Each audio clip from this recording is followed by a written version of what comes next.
Hello, my name is Mrs. Fry, and I am going to be one of the band directors working with you at Co-op this year. I'm just doing a few really quick videos to get you started of things that you can kind of work on before we meet for the first time.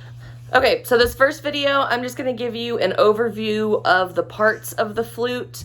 That way, in future videos, when I'm talking about the head joint versus the body, you'll kind of know what I'm talking about. Okay, so go ahead and have your flute with you. It should be in a case. Mine looks like this. Yours might look something a little bit different or similar. But when you open it, you always want to open it on the floor. That way, if it falls, it's not falling really far. So you don't want to open it on your bed or on a table or on a chair.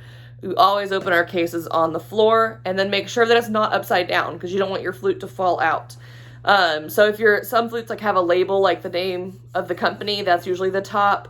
Or if you look at the side, the thicker part is usually the bottom because that's where the case is held. So just double check and make sure you're opening it the right way. And then go ahead and open your flute up. I'm going to hold mine up just so you can kind of see. Your flute has 3 different parts. So you have one really, really long piece. This is called the body. Okay. So I'll take that out so you can see. The body is the biggest part. And then you have the foot joint. So the foot joint is the smaller part. Yours might only have 2 keys, or it might have 3. It doesn't really matter. For what we need for beginner band, 2 keys is perfectly fine. If you have 3 like mine, that just means you have a more professional model. Okay, so foot joint is the smaller part. And then you have your head joint. Okay, so the head joint is the part that you blow across.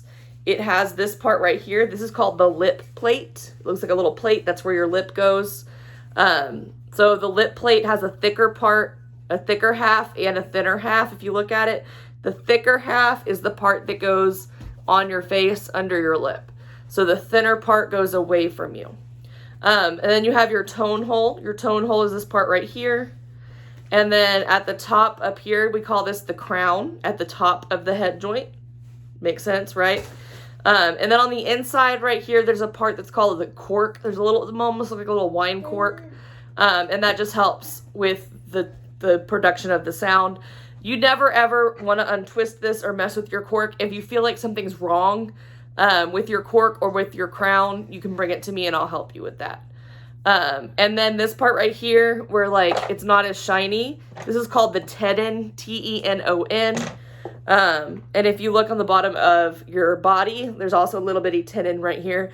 The tenon is the part that goes inside any other part. From there, anything that you press down, we call a key. So it's not a button. It's not a valve like a brass instrument. We call it a key. So all of these are keys. You have pinky keys. You have thumb keys. Anything you press is a key. The long silver parts are called rods. At the end of the rods, you have screws.